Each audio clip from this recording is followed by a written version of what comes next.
வாழ்க ஓவிய கலைகள், வளர்க ஓவிய கல்வி. மாணாக்கர்களே,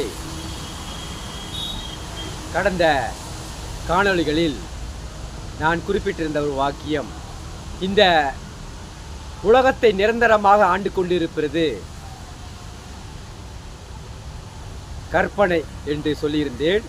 அதை பற்றி கொஞ்சம் சொல்லுங்களேன் என்று அடிக்கடி கேட்டுக்கொண்டிருக்கிறார்கள். அந்த விதத்தில் கற்பனை எல்லோரும் விரும்பக்கூடியது, ரசிக்கக்கூடியது, பயன்பெறக்கூடியது. நாம் யாவரும் அந்த கற்பனையை ஏராளமான வளங்களை பெற்றுக்கொண்டிருக்கிறோம் என்பதை நான் குறிப்பிட்டிருக்கிறேன். இந்த கற்பனை பெருசாக சொல்வதற்கு எனக்கு ஒன்றும் இருப்பதாக தெரியவில்லை. அதே நேரத்தில் இந்த கற்பனையானது, இந்த உலகத்தை நிரந்தரமாக ஆண்டு கொண்டிருக்கும் கற்பனையானது மனசாட்சிக்கும்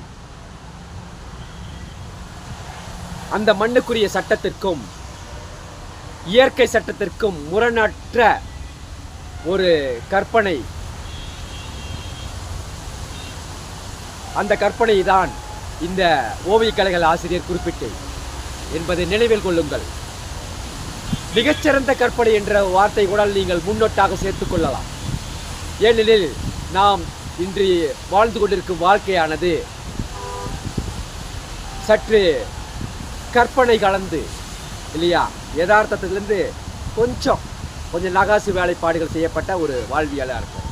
அதனால் உங்களுடைய ஆர்வத்திற்கோ உங்களுடைய அந்த ஓவர் டோஸ் இன்னும் கொஞ்சம் அப்படின்னு கேட்குறீங்களா, அதுக்கு மிகச்சிறந்த கற்பனை அப்படின்னு கூட பயன்படுத்திக்கோங்க.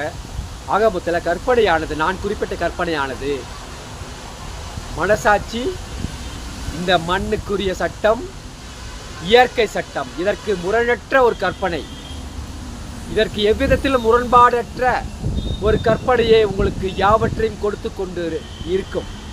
அந்த கற்பனையே இந்த உலகத்தை நிரந்தரமாக ஆழ்ந்து கொண்டிருக்கிறது என்பதை உறுதியாக இந்த ஓவியக்கலைகள் ஆசிரியர் சொல்லுகிறேன். தொடர்ந்து மகேந்திரா ஓவியக்கலை தொண்டகத்தை பயன்படுத்தி கொண்டு உங்களுக்கான ஓவிய கல்வியில் வளர்ச்சியையும் மேம்பாட்டையும் அடையுங்கள் என்பதை மீண்டும் சொல்லிக் கொள்கிறேன்.